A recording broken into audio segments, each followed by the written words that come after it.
afternoon and welcome to the Burlington City Council Forum conducted by the Greater Burlington Partnerships Government Relations Committee. My name is Bob Bartles and I'll be your moderator for this afternoon. Our timekeeper is Rachel Lindeen with the Greater Burlington Partnership. In the interest of time and fairness to the other candidates, I'm going to ask each candidate to observe Rachel's signal and stop your response when time is up. The forum will consist of rounds of questions to which each candidate will have 90 seconds to respond. A decision was made by the Government Relations Committee to have candidates answer the questions impromptu and at random. In other words, they haven't seen the questions in advance. Each candidate has picked 3 questions out of a basket at random. Candidates are seated in alphabetical order. Jon Billups, Lynda Graham-Murray, Jeffery Albert Knotts, Matthew Rinker, Christopher Rupke, and Terry Schnack. There's another candidate, Antonio Bailey, who isn't available to join us this afternoon. He did, however, provide a statement, and this is the statement. Good afternoon, everyone. I would like to communicate with the citizens of Burlington. I regretfully will not be able to attend the candidates forum today due to prior commitments. Working with Burlington's youth, feel free to ask me any questions you may have for me on the Bailey for City Council Facebook page. I'd be more than happy to answer any questions you may have. Thank you and have a great day. Sincerely, Antonio Bailey. Let's start by having you introduce yourself and share why you're running for a seat on the school board. And I'll start with Jon Billups. City Council. City Council. That's all right, Bob. It's the details. Yes. Welcome, Burlington. Appreciate everybody that is watching or interested in the candidate forum today. Jon Billups, born in Burlington, moved away, came back when I was around 13 years old, and been involved in a few different businesses and volunteering for different civic events and civic committees as long as I can remember, since the age of 13. I'm just finishing up my first 4-year term on council and my first 2-year term as mayor. So really interested in continuing on and helping Burlington become the great place to live, work, and play. That is our motto. I think that we can do that, and I appreciate your time today. Lynda Graham-Murray. Thank you for everyone hosting this forum, watching live and at home. I commend all the new faces running for council. You're brave enough to throw your name into the running for a city council position. That's great, thanks. I am running for renewal of my seat because a number of citizens approached me and they encouraged me to do so. They said experience is what Burlington needs right now. We've got a flood wall going up. We're marching in with the Tiger Grant.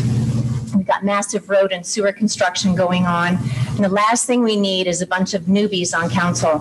And their concerns have some merit. I am still finding my voice, and I'm not afraid to use it to ask questions. I do not have all the answers. I do not have an agenda other than to ask to represent what my constituents want for their community. One citizen wrote, quote, "A vote for Lynda Murray is a vote for intelligence and for out-of-the-box thinking," end quote. Thank you. Jeffery Albert Knotts. Good afternoon. I'd like to thank the Chamber of Commerce and the Greater Burlington Partnership for this opportunity. I'm born and raised in Burlington. I will graduate in class of 1974. I've been all over the world. I've been all over this country. Been on 3 continents, 6 countries, spoke 3 languages, understand the 4th, and decipher Latin. Then I started a career with Internal Revenue, and I just turned 21. Now that's a lifetime right there. The next 20 years, you've got to sit down with a 12-pack with me on that one. The reason why I'm running is because all my life, I've always had a job where I've been credit manager, staffing coordinator. So this always needs a new challenge. And once I accomplish that and become pretty good at it, then it's time for me to move on to learn something new. This time it's the city council. I think I'm prepared for it. I'm just as comfortable sitting in a room full of CPAs as I am sitting on the back porch drinking beer, shooting the breeze with the boys. Matthew Rinker. Thank you.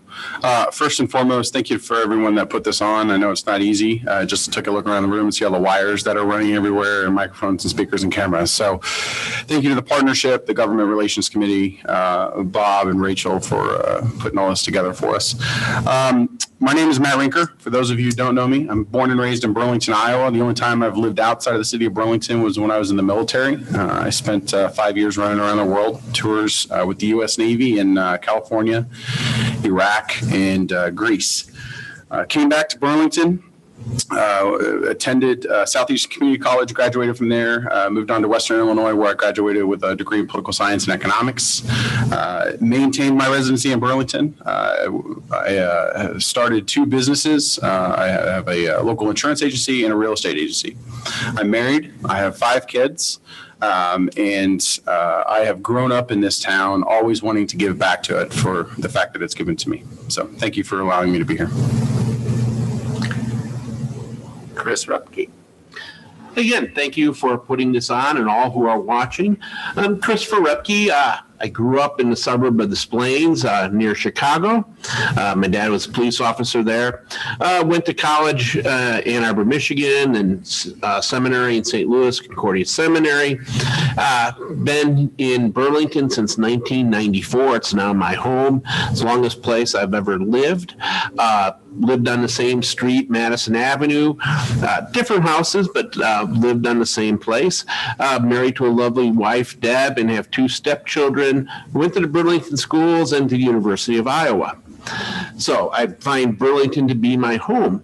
And living here for 25 years, I've seen quite a few, or plus years, seen quite a few changes. I'm running for city council so that for positive and that watch the spending. It seems like we're spending a lot of money.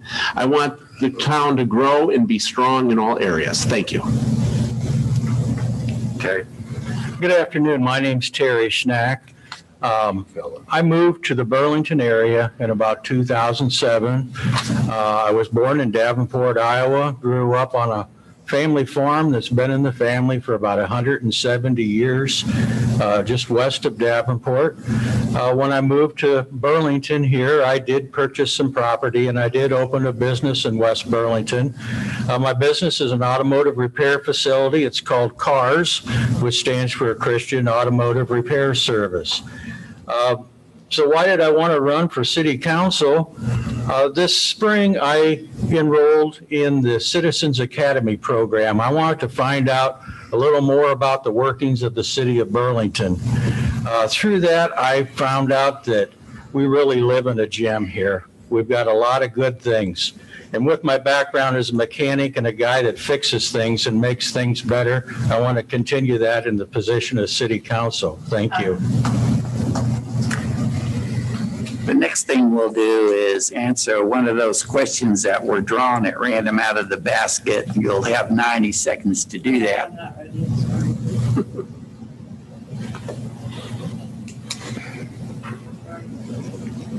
Take your time.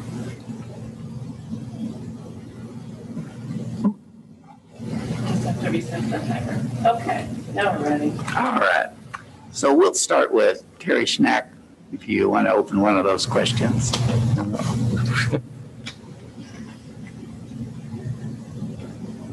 And could you read the question Sure. before you answer it?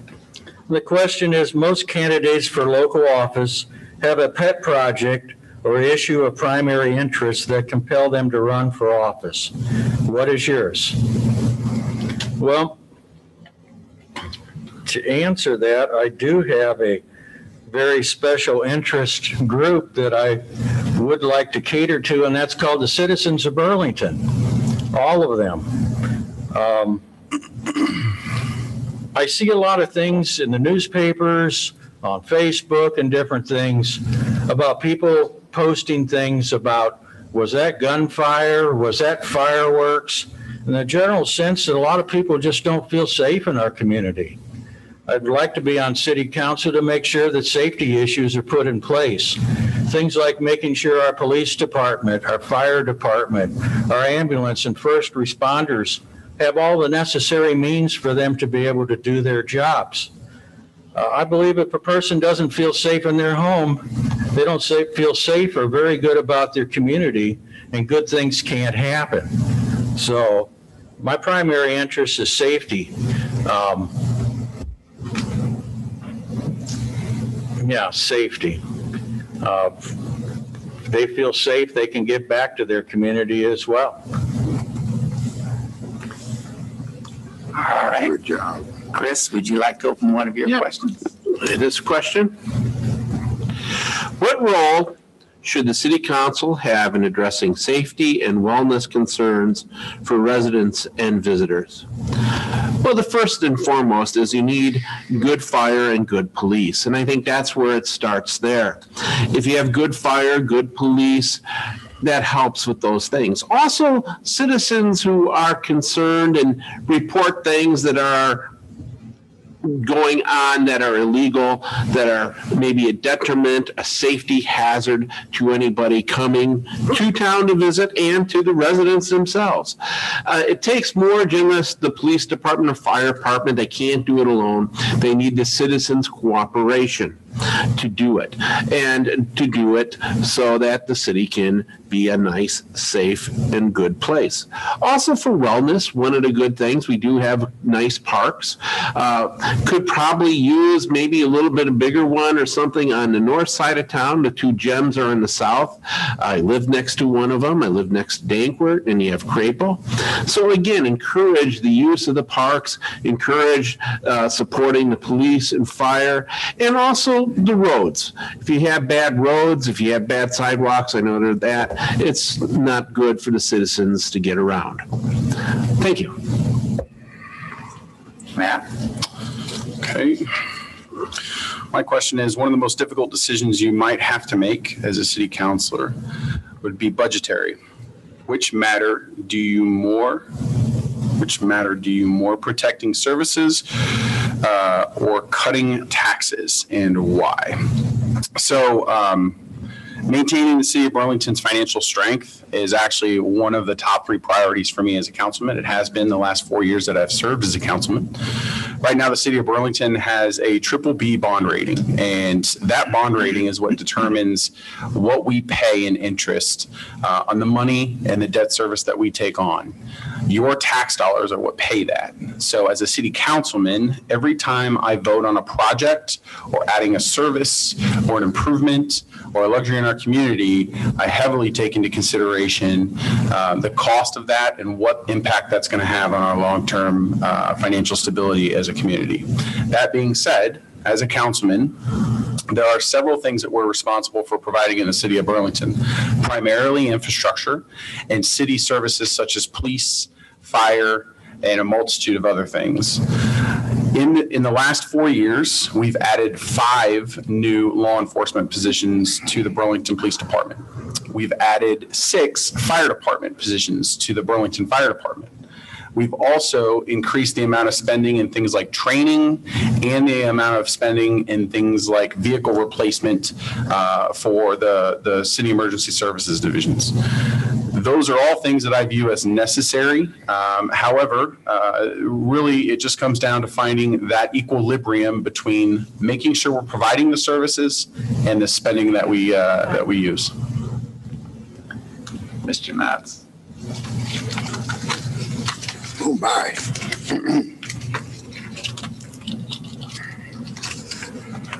What are your thoughts on the city's proposed sidewalk improvement plan?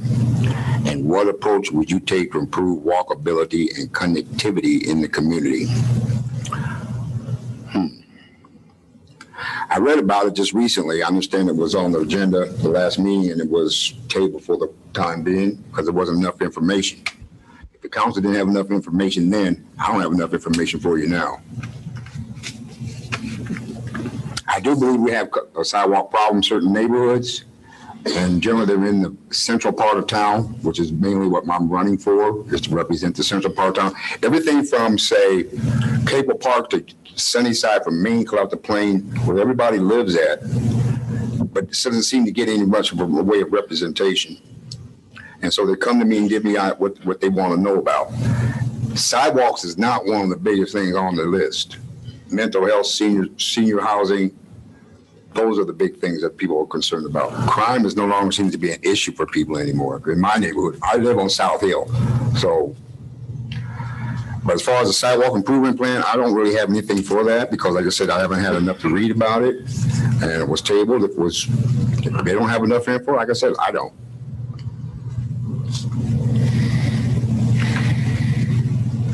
Lynda Graham-Murray. Okay.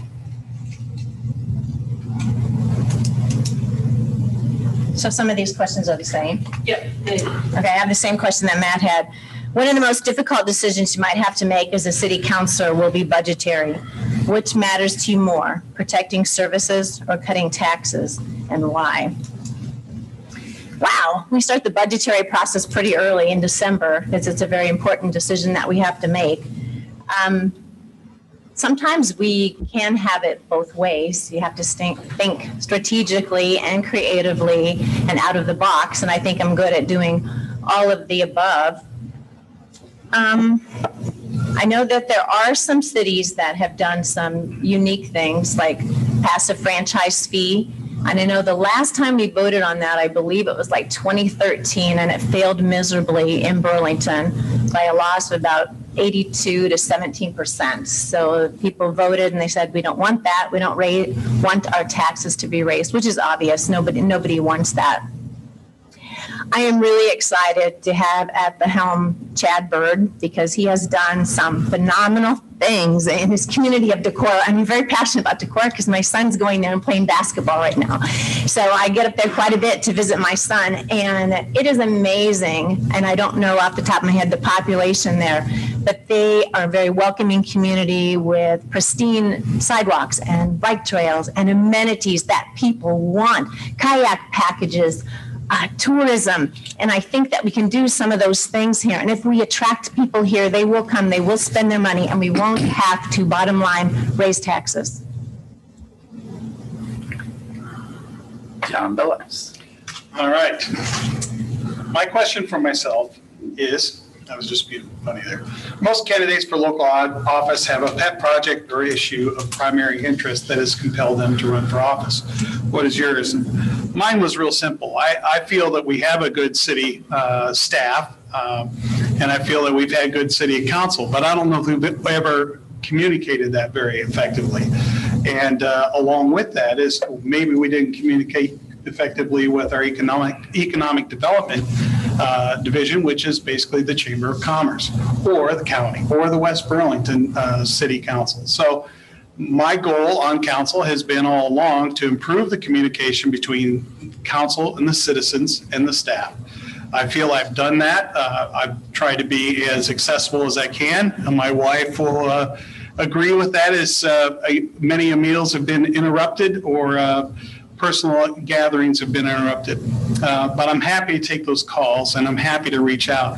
I've spent the last 4 years acquiring phone numbers, and I burn up the phone lines with the different federal and state representatives, as well as the governor's office, trying to fight for Burlington and on the behalf of Burlington, and also trying to lead with Burlington first, but also including West Burlington and the county. Because what's good for West Burlington and the smaller cities of the county is good for Burlington and vice versa. So that has been my pet project. I have many other interests I've been working on, but that's what compelled me to run. Thank you. I think we'll have a question from the press now.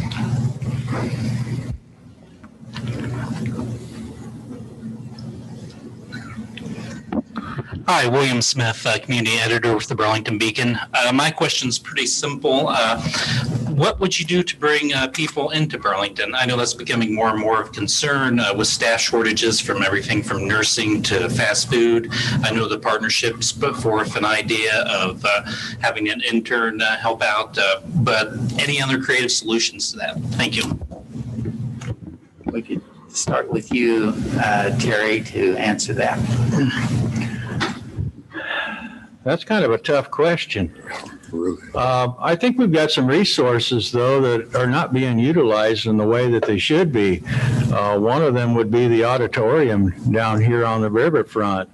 I think there's a lot more venues and a lot more things that could be done that could attract more visitors and things.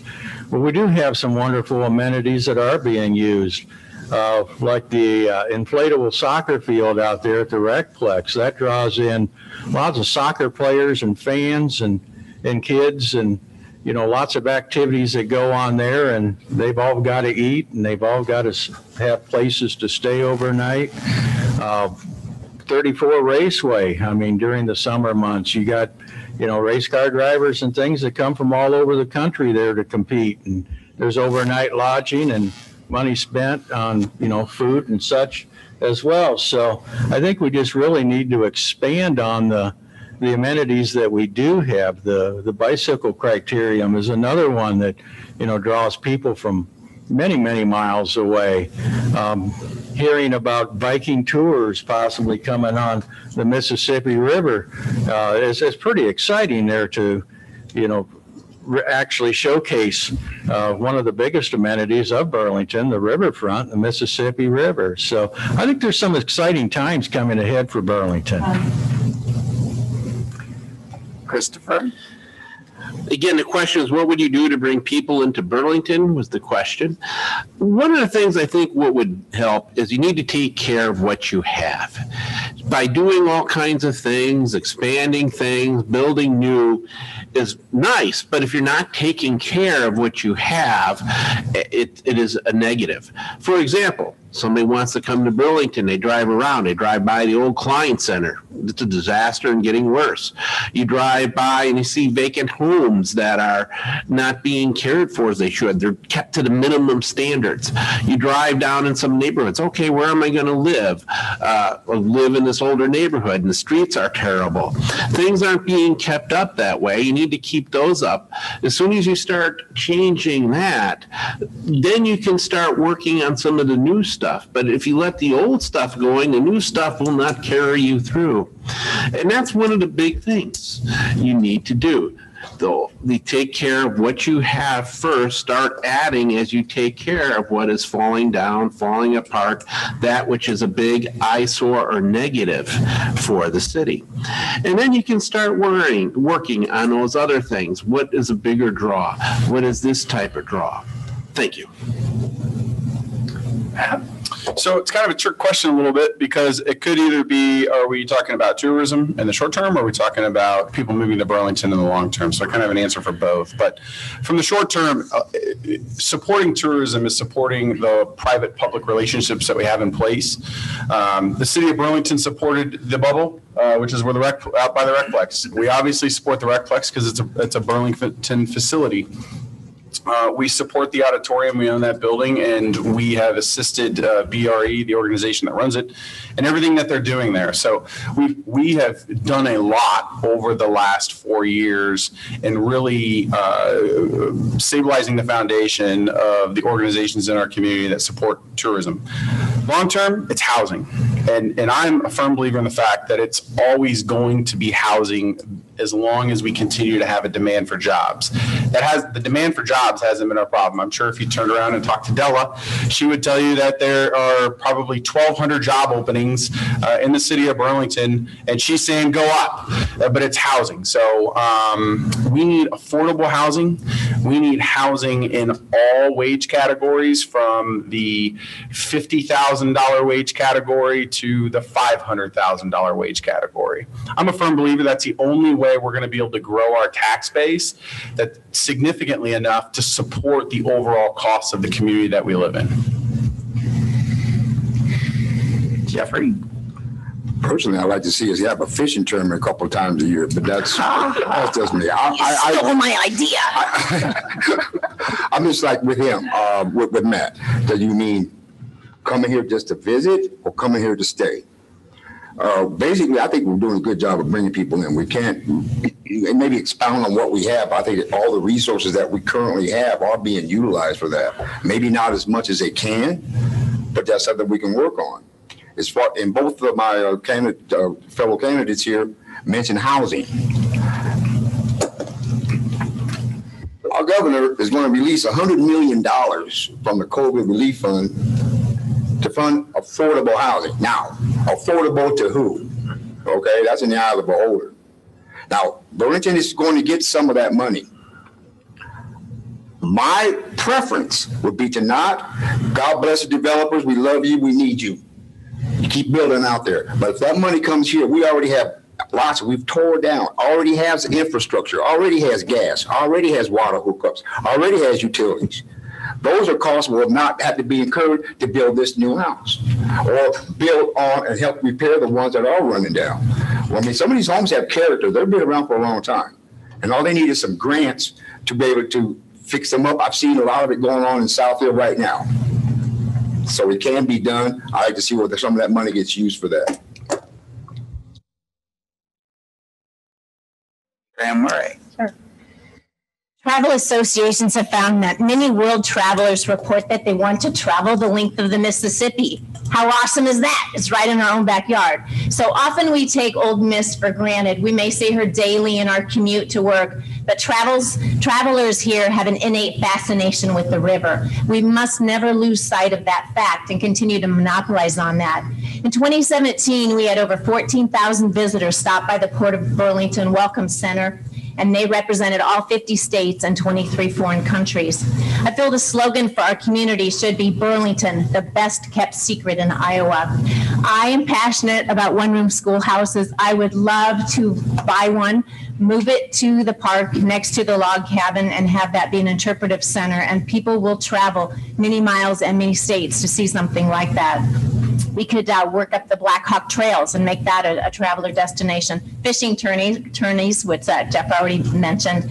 And of course, we have something that no place else in the world has, and that is Snake Alley. It is one of a kind, one in the world, and we should be marketing the hell out of that hill. We should have t-shirts and sandwiches in the shape of Snake Alley. We should have smoothies. We should have jewelry and friendly tourist competitions where people walk or bike or run up that crookedest street in the world.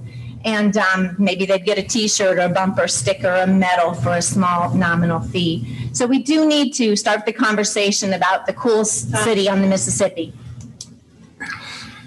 John Billups. I would agree with Matt. I think what you asked, Will, is kind of a two-pronged question. One, back when we had some financial issues, we did have to cut the funding to CVB, which Convention and Tourism Bureau. I'm in favor of reinstating that funding. I think the Convention and Tourism Bureau does a great job. And when those visitors come from out of town, they're helping our citizens pay tax.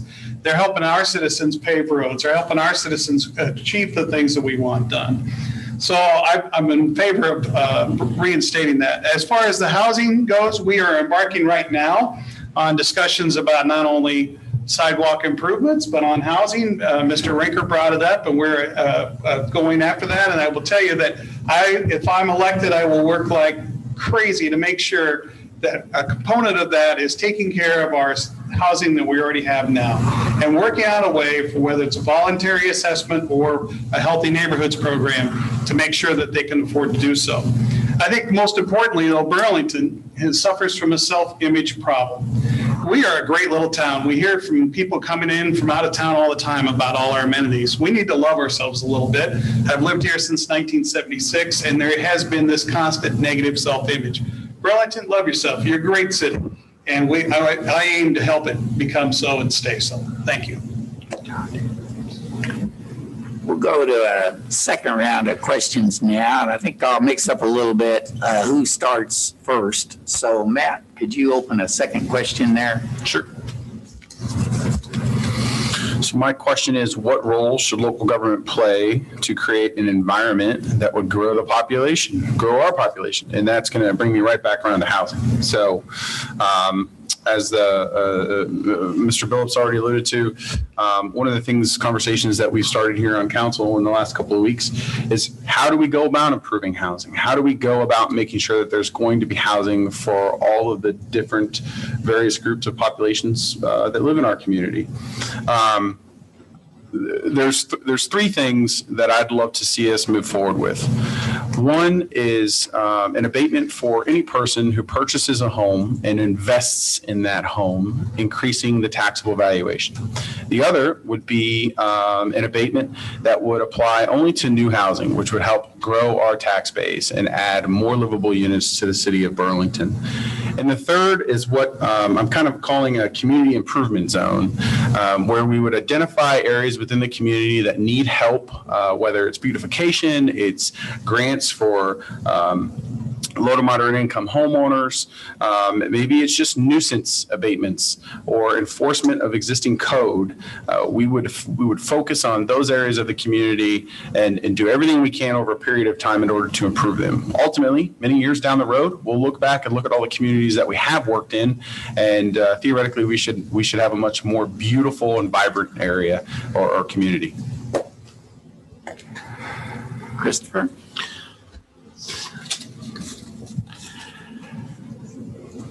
How engaged are you in city's housing issues and discussions? What are some strategies you might suggest to improve housing conditions and affordability in the community?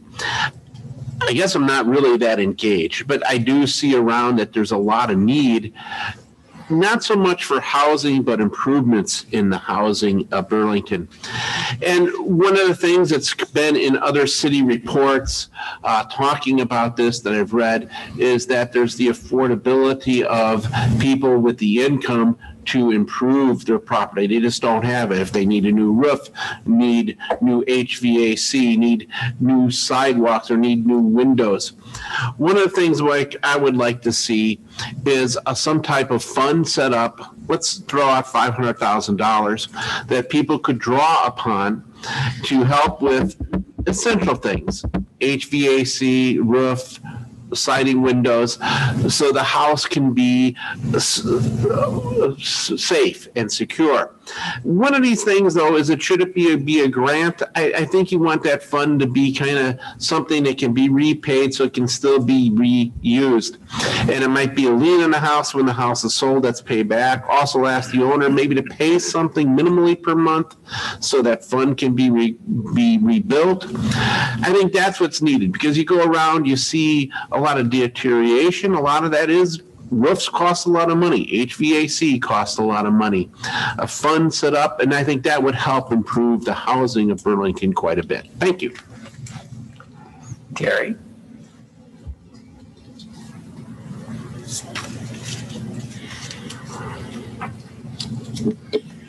In your opinion, what is the biggest issue facing the city of Burlington, and what would you like to see as the council's response to the need?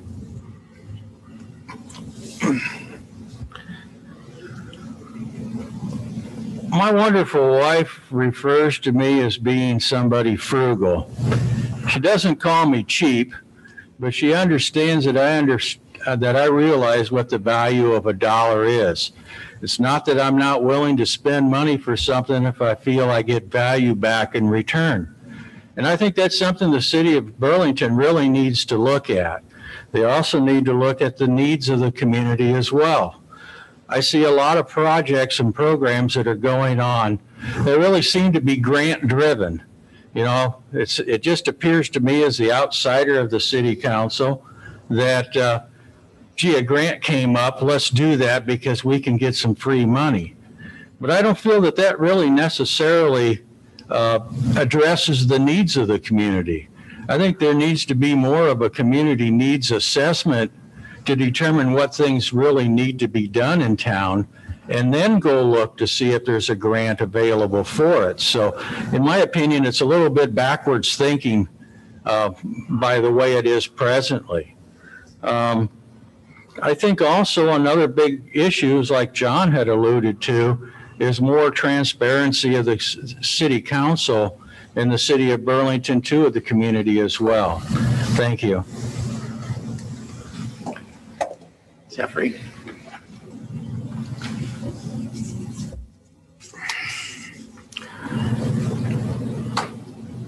What role should the city council have in addressing safety and wellness concerns for residents and visitors? I believe that the people we have on our council right now are very, very good people. They're very concerned about our city, and I'm sure that they've taken care of a lot of this. Safety, I'm sure that we work very closely with the police department. Wellness, we have a county health department. But we're my worries about the wellness part is the lack of people being vaccinated and filling up our hospital out there. I've got surgery coming up, and the only reason why I'm getting in is because it's a rare surgery. If I just had a regular something else, I probably wouldn't have it right now. I just think we're doing fine. I have nothing more to ask. I'm not going to keep talking and put myself into a corner where I'm going to have to dig myself out a month from now. Okay? Thank you. Lynda? I did this one. Sorry. Can I answer the same one again? Darn. How engaged are you in the city's housing issues and discussions?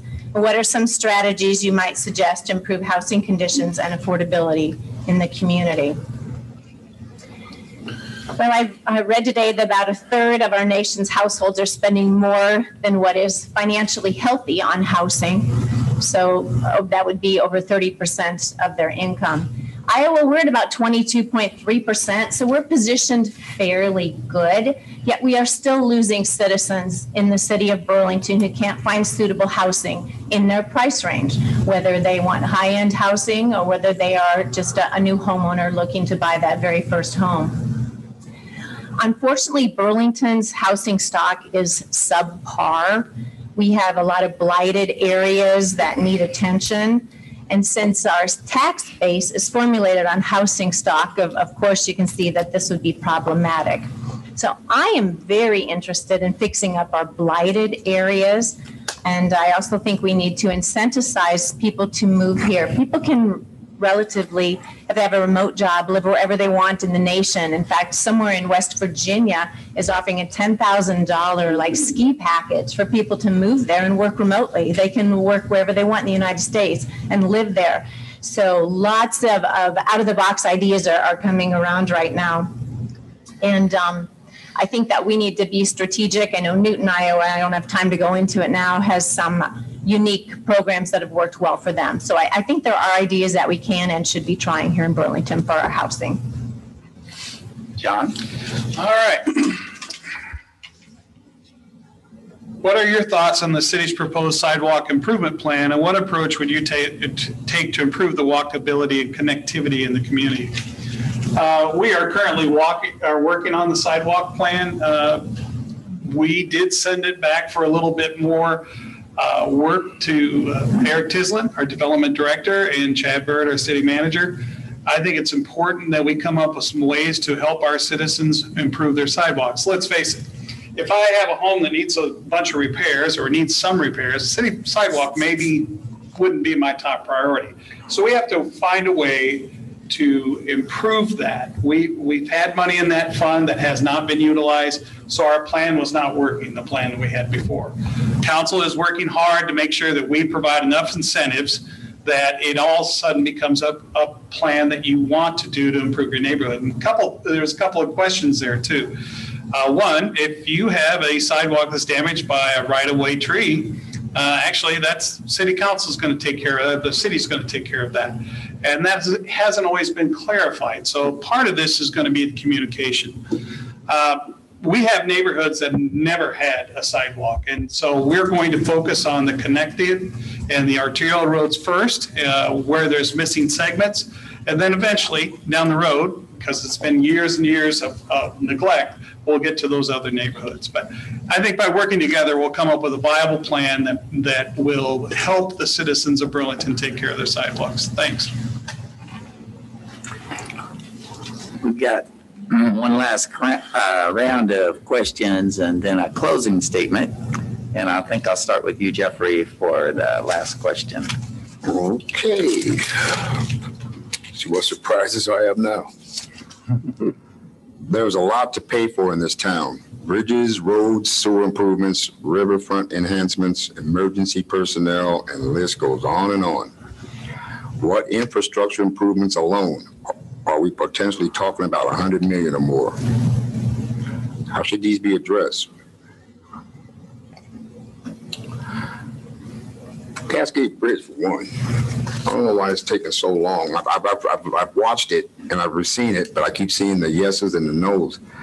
I'd like to know how much that iron steel will be worth in scrap to see how that go towards help replacing it. Sewer improvements, we're in the process of doing that right now. Every time I go to my favorite gas station up on South Street, I gotta go around the block. So we're taking care of that. Riverfront Enhancements, I've been seeing it downtown here from the Tiger Grant.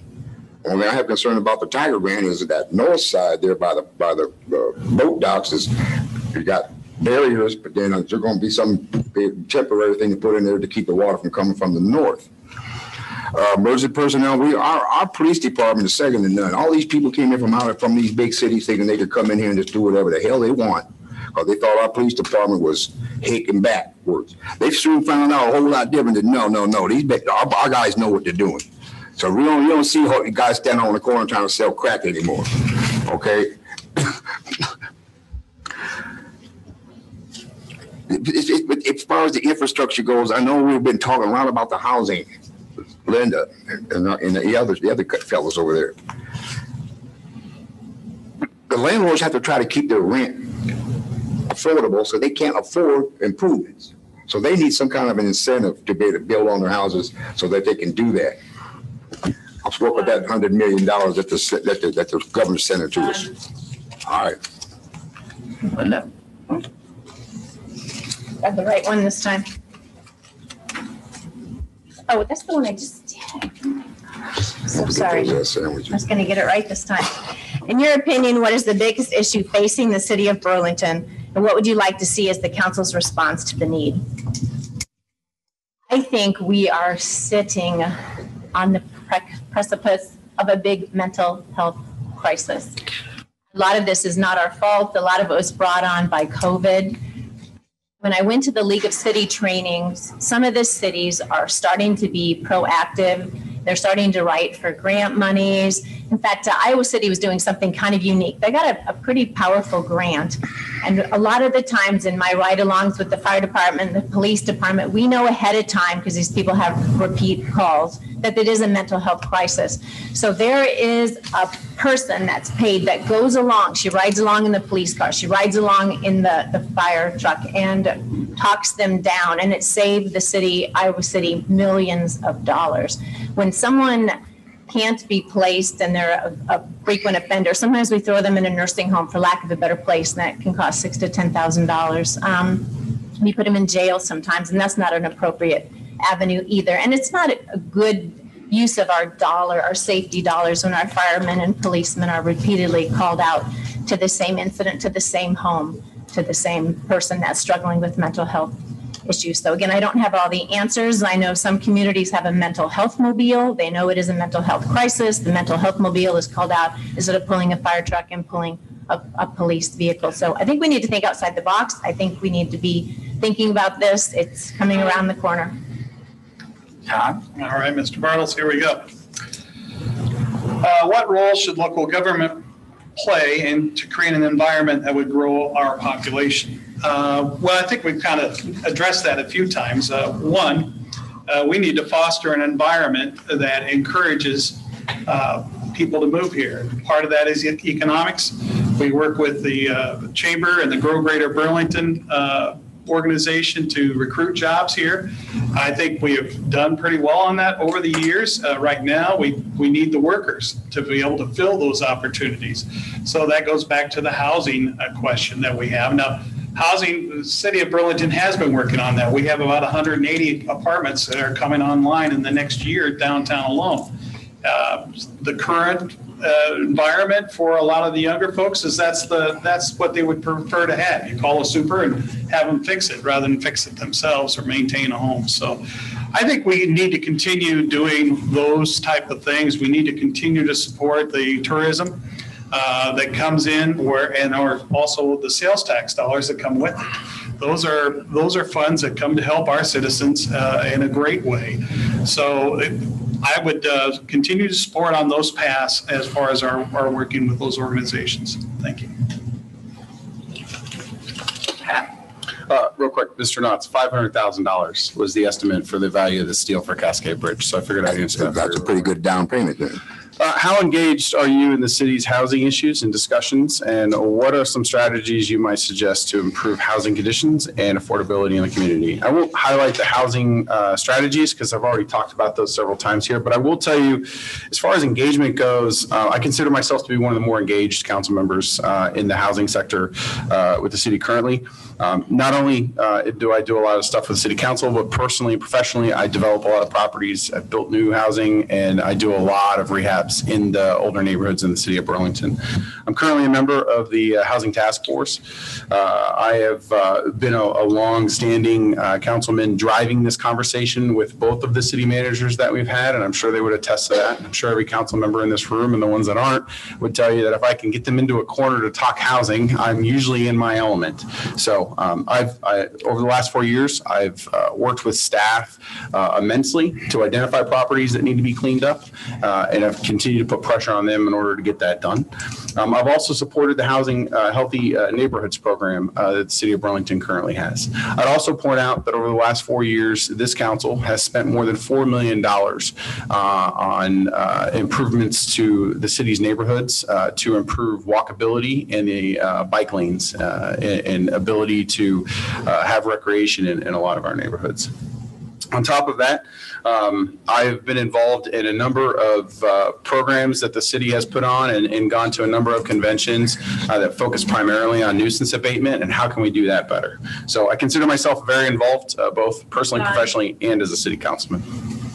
Christopher? Most candidates for local office have a pet project or issue of primary interest that compelled them to run for office. What is yours? My wife always says to me, get off that subject, and that's Madison Avenue. What got me kind of involved was Madison Avenue. The city, and it happened in a short time period. I'm mad at myself at that because I didn't catch it quick enough, where they accepted grant money for Madison Avenue to take away the on-street parking and put on bike lanes. And then 2 weeks after they said, yeah, we need this money, they gave $500,000 to the parking lot at the Bubble Dome, the city council. What it says is, you taxpayers, we're going to take this away from you and give this to somebody else. The bike lanes too, if you look at them and the design stats and what the grant said for the use, they won't be safe for the 8, 9, 10-year-olds to ride on Madison Avenue. But overall, it's the idea is, you taxpayers pay for this, we'll give money to this group, and we'll take away from you and make you pay for it. TIF is a good example of that. TIF, tax increment financing, costs the average household $2 per 1,000 assessment in the city of Burlington. That includes Burlington tax, school tax, and county tax. It's $2 per 1,000. So the average household base is about $90 a year you pay in TIF. So you got to stop favoring one group over another. Thank you. Terry?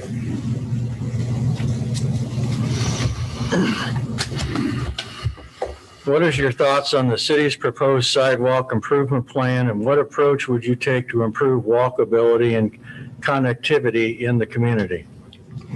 Well, I think this has been kind of hit, and there's not a lot of information out there right now that's available, but I just the other day was kind of looking over a few things on the City of Burlington's website, and this was one of the things that I kind of looked through. My little grandson was with me, and he said, "Hey, Papa, let's go for a ride on a bike trail. Maybe we can get ice cream afterwards." So I loaded up our bicycles in the pickup truck, and we went down by the riverfront, and we did take a ride out on the Flint River bicycle paths and stuff. And it was our first opportunity to be there.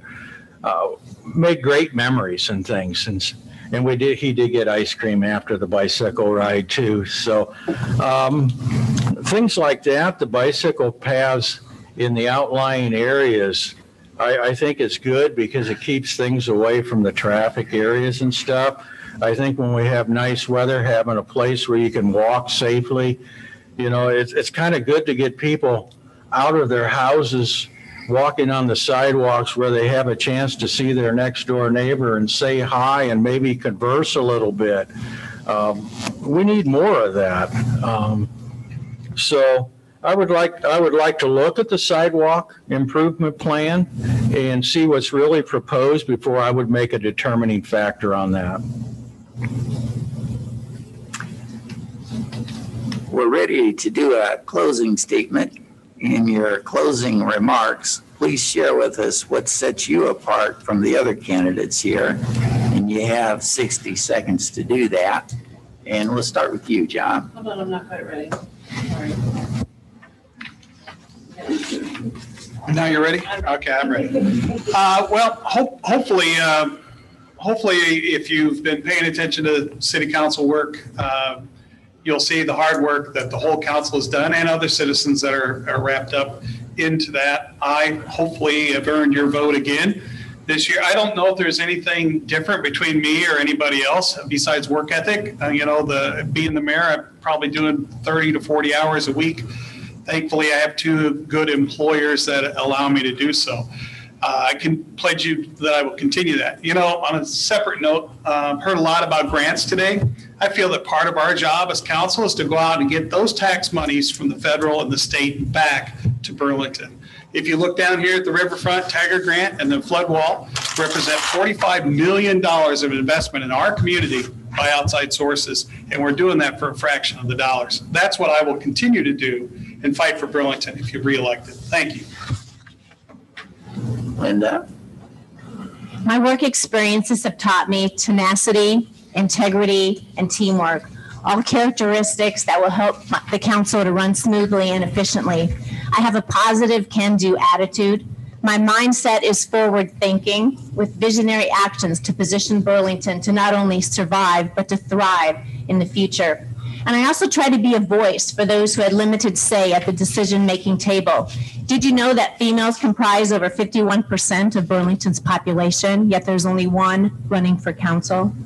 There's a lot of unfinished business I would like to see to fruition. Cascade Bridge being one, the Tiger Grant another, revitalization of downtown, lighting up the Great River Bridge, expanding mental health services, promoting the library, linking up the bike trails and sidewalks, and ensuring that Burlington has adequate fire and police protection.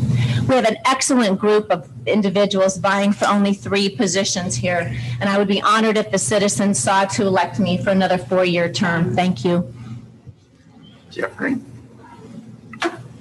I noticed that a lot of we've been talking about is mental health, and that was one of my agenda items. And we do have a mental health problem, especially now that they're going to take away $608,000 a read from our regional mental health services.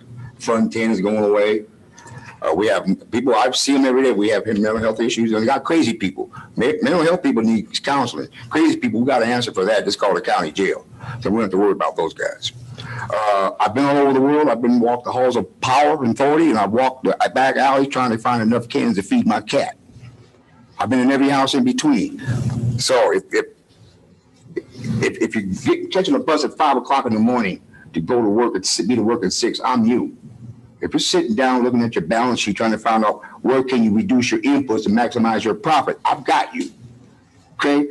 If you sit behind a desk, I've got you. If you're managing a business, I've got you. Time. Matt?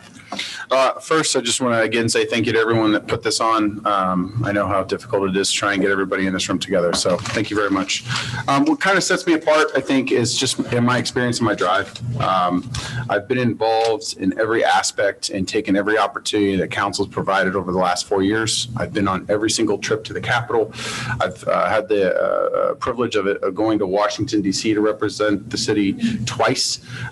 Thanks to COVID, it wasn't 4 times, but I've really taken those opportunities, and I believe that I've provided significant benefit to the community. There are 3 primary focuses that I've had over the last 4 years, and I'll continue to carry those forward. That's promote growth in our tax base, improve the city's infrastructure, and maintain and improve our financial stability. I would greatly appreciate your vote on both of the upcoming election days, and thank you very much again for the time. Christopher? Again, thank you for this opportunity. What sets me apart is I think about everything, I look at everything, and just because I might say no to something doesn't mean I don't like you or I don't care for you. Saying no does not mean a negative. It also can mean a positive, trying to protect that what is there in the city and for the citizens, because not everything should be a yes. Also, I want to look for the taxpayers. Somebody always has to pay the bill, and that's the taxpayers. And you always got to look out for them. I would like, if anybody has questions, I have many ideas on thoughts on Cascade Bridge, on the other streets in the town, and there's not enough time here for that. But I don't do Facebook. I have a Facebook page. I just have trouble with it. I like to talk to people face to face. If you could contact me, can I give an email? roepkeca@gmail. Contact me there. We'll get together, meet, and we can talk. Thank you. I'd like to thank the Greater Burlington Partnership Group, Mr. Bartles, and everybody viewing today for this opportunity to speak to you. So what sets me aside? It's me. I'm a unique individual. I'm a business owner. I understand management of time and money and resources. As my wife Angela says, I'm frugal. I believe in getting value for dollars that are spent. But the other thing is, I'm really concerned, and I really want to focus on the citizens of Burlington. I want you to feel safe. I want you to feel protected. I want you to feel cared for. I want you to understand what a wonderful city and area community that you have here and the wonderful amenities that are here. Believe me, like I said before, I'm a mechanic. I fix things. I make things better.